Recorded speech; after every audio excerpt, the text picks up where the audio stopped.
En esa como una nota más en la caracterización de la Dulcinea que pudiera mencionar antes de dejar ese punto de su construcción, está en que ahora, estando con los duques, una de las, como les comentaba hace un ratito, de las teatralidades que le arman, donde vienen la muerte y viene también otro personaje disfrazado de un emisario de Merlín, quiero decir, y trae, por un lado, porque Merlín así lo permitió para mostrarle al Quijote y a todos, a Dulcinea.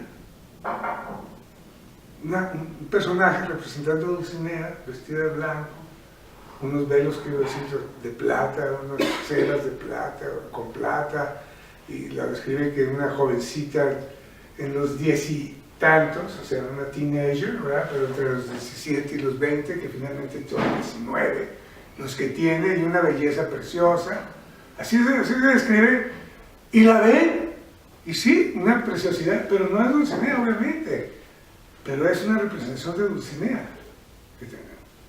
Y era realmente un criado de los duques, muy bonito, porque más que guapo, muy bonito, tan bonito, que parecía una bella doncella, ¿verdad? Preciosidad de preciosidades, así nos los pinta.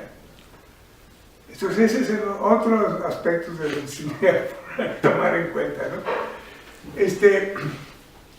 Como veíamos, ese irse forjando el personaje nunca nos abandona la descripción que se haya hecho, pero quizá la que menos vamos a considerar es la de ese muchacho bello que se haya hecho pasar por Dulcinea. O sea, hay cosas que sí nos convencen más, y la que más nos convence es la que no tiene rostro, como ya vimos, que es esa adorada sin rostro que ama profundamente en su idealismo romántico el Quijote.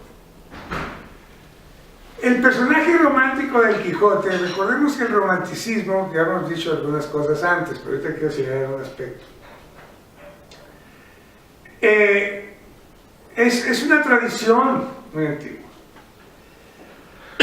Igual que el lenguaje, ese aristócrata medieval que utiliza el Quijote en muchas ocasiones, como hemos visto, como buen caballero andante que es de otras épocas, también representa actitudes violentas porque quiere componer el mundo por medio de la fuerza.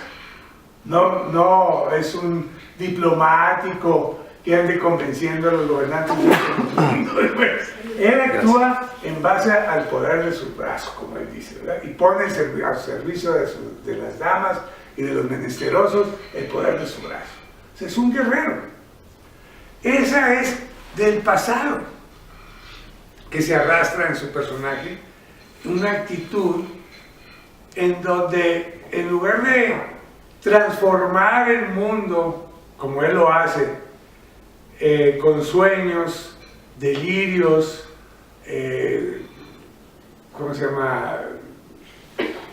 No sé si de llamarle imaginaciones personales que él mismo arma, no tan delirantes, pero finalmente el mundo es algo maleable para su interpretación de él mismo, independientemente de lo inadecuado que esté. Y esa inadecuación es lo que luego se le ha endilgado al carácter romántico, que vive la frustración de que el mundo no los está esperando, sino que se le opone a la realización de sus sueños. Y esa frustración la tiene que vivir el genio, que en el siglo romántico por excelencia, que es el siglo XIX, ¿verdad? Que el romanticismo fue un énfasis en la pasión, en lo irracional, en los sueños, en el afán amoroso, o delirante, o lo que sea, pero lo que fuera contra la razón. Porque la Ilustración venía a instituir la razón frente a la Iglesia y la monarquía y sus privilegios. Y entonces, que era lo positivo de la razón, pero también venía a constreñir la vida a quitarle el misterio, a quitarle el señorío, a quitarle la magia y lo sagrado, ¿sí? Y a criticar esas actitudes y esos conceptos sobre la realidad. Tenían que ser todo demostrable, geométrico, contabilizable, útil, práctico. Pues esos son los fines del capitalismo nacional, que en el siglo XVIII, con la constitución de los estados y las repúblicas democráticas, empieza, ¿verdad? Estos últimos 200 años. Digamos, sobre todo a partir de Napoleón. Más que las revueltas contra los reyes franceses, ya después, ya instituido como tal el código napoleónico y los ejércitos. Imponen por la fuerza sus ideales, o que intentan, ¿no? Destruyendo el mundo antiguo y creando uno nuevo, en el caso de Napoleón. Pero es un genio que también, pues, el típico loco en las caricaturas está caricaturizado como un tipo que se cree Napoleón. Digo, para ir más a lo práctico, ¿no? No que se cree el Quijote o que se cree un caballero andante, sino viene a ser el que cree que puede imponer paranoicamente su voluntad en el mundo, como Hitler lo pensó, o como la camarilla de Stalin, o él solo, o Mao, con los grandes líderes supuestamente que hubo en el siglo XX que trataron de imponer sus fantasías y sus utopías por la fuerza. Entonces, si tenemos presente esa experiencia que tenemos y podemos ver en un carácter como el de Don Quijote, ese aspecto guerrero, impositivo que representa, pues claro que haces una distinción de la otra parte que es la más simpática, la humana, la que se quita finalmente la armadura, ¿verdad? El personaje luchando con ese disfraz.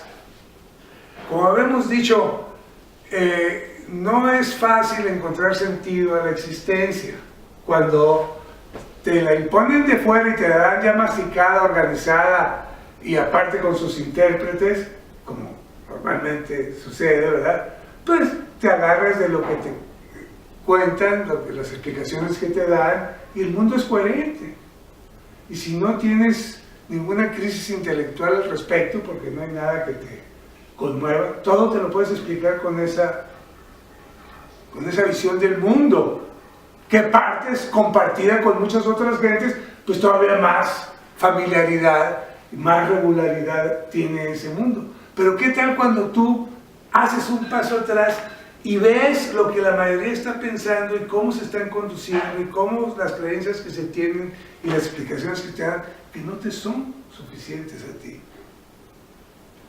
Entonces entras en una confrontación crítica válida, no frustrada, de víctima, pobrecito. Qué bueno que entras en esa frustración y en esa confrontación, porque te va a permitir dar un paso adelante, liberarte de esa masiva creencia en que las cosas sean de una forma que tú ya no las ves así, porque las otras noticias que tienes a través del lenguaje de otras mentes que han estado estudiando aspectos de la realidad te ilustran y ves que no son las cosas así, pero las comprendes porque son así.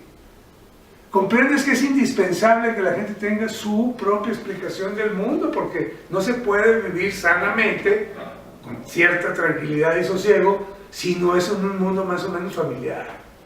Por más que sepamos, como lo sabe Sancho, que mañana puede no existir, que todo puede dejar de ser como aparentemente es. Y ese aspecto que teatral de la existencia es lo que toda la novela nos insiste en una y otra representación de ello, ¿verdad? Y vemos que tiene incidencia las invenciones en la realidad. El mismo personaje del Quijote, el mismo personaje del Quijote ya existe en la mente de los duques cuando llega el Quijote verdadero, digamos. Y en esa plática que tiene la duquesa con Sancho, cuando le pide más explicaciones sobre Dulcinea, casi lo convence a Sancho, la duquesa, de que probablemente él es el que esté equivocado y realmente, aunque piensa que él inventó que las 3 labradoras eran Dulcinea y sus doncellas, como él argumenta, para convencer al Quijote, puede ser que el Quijote tenga razón, le dice ella, y tú sí hayas sido afectado por esos espíritus burlescos, encantadores, malignos, ¿verdad? Y te hayan hecho creer que era una labradora. Dice, no, la verdad que con esas, pero en el fondo hay una contradicción con sus intereses que lo motiva a creer que eso es factible, porque finalmente todo es posible, ¿no? Constantemente se repite eso en la novela. Todo es posible. Cuando le preguntan a Quijote, ¿será verdad o será mentira lo que pasó en Montesinos? Todo es posible. Todo puede ser. Yo pienso que es así, pero todo puede ser. O sea, mantienen una actitud abierta a todo puede ser. Y el mismo Sancho acepta que todo puede ser. Puede ser que sí, me hayan encantado a mí verdaderamente, aunque no, yo lo creí haberlo inventado. Pero ¿por qué tiende a aceptar algo que contradice tanto su propia convicción? Porque hay un interés que ya lo habían ofrecido los duques, la ínsula que tanto ha deseado, ya lo hicieron gobernador unas páginas atrás. Él ya está electo gobernador y pronto lo van a llevar al territorio donde va a ser el gobernador. Entonces, estar de acuerdo con la duquesa es fundamental. Y él es un hombre muy pragmático, Sancho. Y puede el interés, la ambición, moverte a que veas las cosas de otra manera, pregunto yo. Sí. ¿Es eso factible o esa es la ley? Como decía Marx, no. Todo el mundo ve a través de su ideología, motivado por sus intereses, y así se explica el mundo. Entonces, esa aparente falsedad o poca firmeza de parte de Sancho en su convicción de que es explicable. Y te lo está enseñando, Cervantes. Y de hecho las representaciones que se hacen en el caso de las bodas de Camacho, teatrales, como las del Conde, en las bodas de Camacho hay representaciones teatrales en el campo al aire libre, enramadas, como todos ahorita en las bodas, ¿verdad? Grandes y cazuelas y un fiestón bien organizado en las afueras del pueblo, en los prados, en la floresta, ¿verdad? Con ramadas y todo.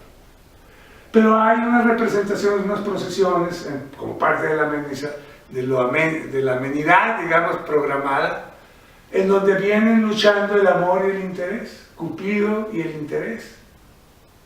Y triunfa el interés en hacerse de la doncella en un castillo de madera, que no les voy a dar los detalles, pero hay una representación teatral en donde estaban representando el que hizo el guión, como se menciona ahí, tomando, es una sátira implícita al rico Camacho, a quien le hayan encargado la obra, ¿verdad? Porque era el triunfo del interés sobre el amor, del enamoramiento natural. Finalmente triunfó el amor y la industria de Basilio, ¿no? Que se hizo todo el show que hizo. Pero estamos viendo constantemente usar la realidad para representar las ideas alegóricamente como carros de carnaval, como es el caso, los carros alegóricos, ¿verdad? O en el mismo discurso y en la convivencia cotidiana a lo largo de los días en el palacio, ¿verdad?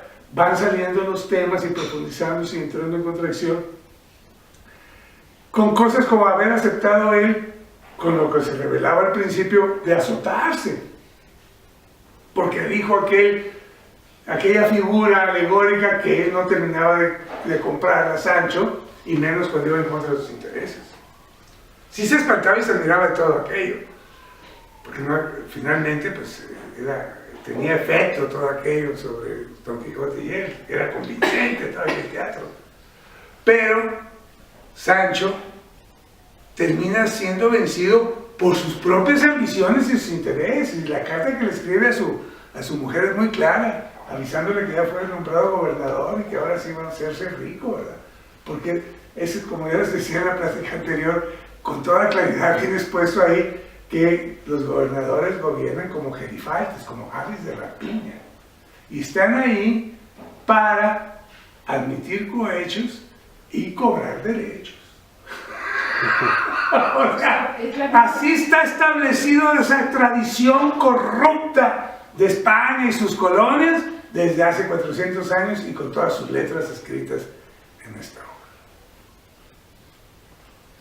Y sabe que va gobernante a eso y le escribe: vas a ser rica, vamos a ser ricos, vas a ver. Es su ambición. Entonces, aceptar que como condición sea desencantar a Dulcinea, porque no se lo había chantajeado, no se lo había condicionado el título de gobernador del duque, se lo dio. Pero luego salió esta exigencia de que tenía que aceptarse por órdenes de Merlín para poder desencantar a Dulcinea, desencantarla, ¿verdad? Y que fue pues que él no creía que estuviera encantada, pues como está, que era un sueño, ¿verdad? Pero ya con la duquesa vio que ellos sí creían que era verdad y que lo tenían que hacer. Él negoció que fuera cuando él quisiera y que valieran también las mosqueadas, o sea, que no fuera un latigazo muy fuerte, sino nomás como cola de vaca que se espanta la mosca, ¿verdad? Pasárselo por la espalda, contaba.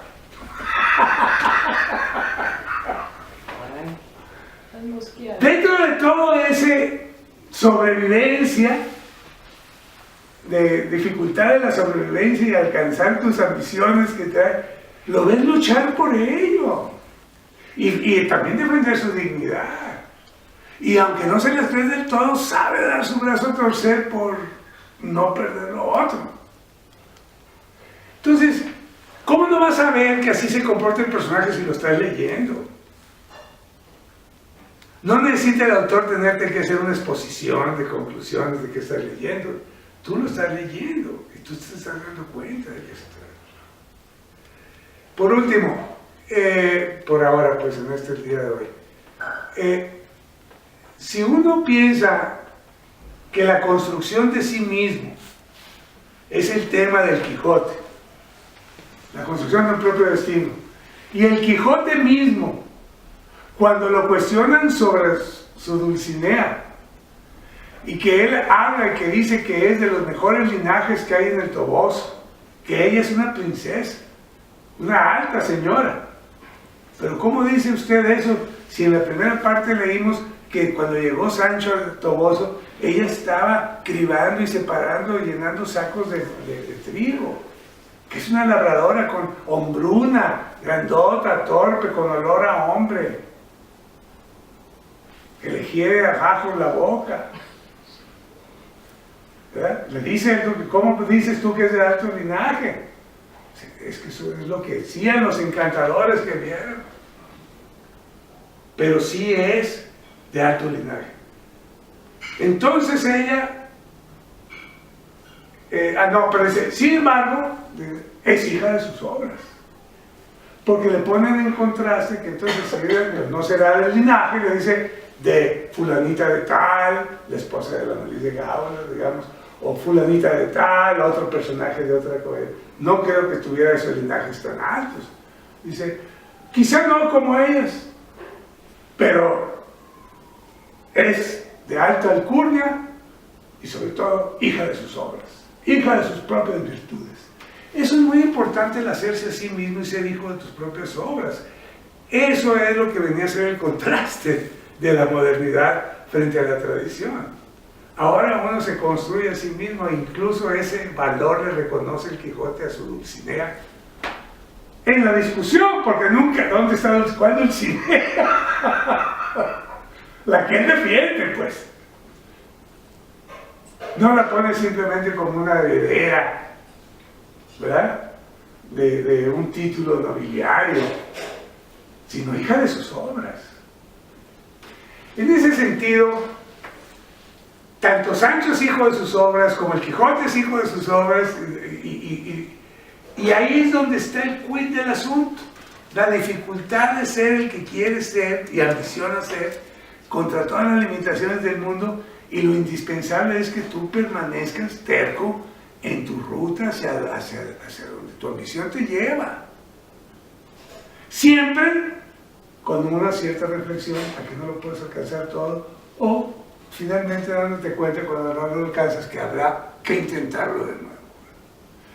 Esa es mi lección moral que yo saco de ver sus esfuerzos por ser de estos personajes imaginarios. Y lo que me hace identificarme con ellos como personaje imaginario. Yo por eso les he insistido que consideremos en serio que somos personajes imaginarios y que no tienen nada de irreal ser personajes imaginarios. Somos seres de imaginación, ¿por qué no vamos a ser imaginarios? Finalmente, eso que decimos, todo el mundo tiene derecho a imaginar la vida que desea o luchar por lo que ambiciona y demás. Estamos hablando de una película que uno inventa, en donde uno es el héroe. Y vale la pena ser héroes en ese sentido. No los héroes fantasmagóricos necesariamente que hagan ultra proezas, hazañas fuera de lo común. No, no, no. Ser héroes de lo cotidiano, de nuestras vidas sencillas, como en todas partes del mundo. Aquí es el terreno como una novela imaginada por un genio en el que nosotros somos el personaje principal. ¿Eh? Qué padre. Bueno, entonces vamos a seguir otro tramo más, más estancia con los duques, porque apenas acaban de llegar, y su desplazamiento hacia Barcelona y los incidentes.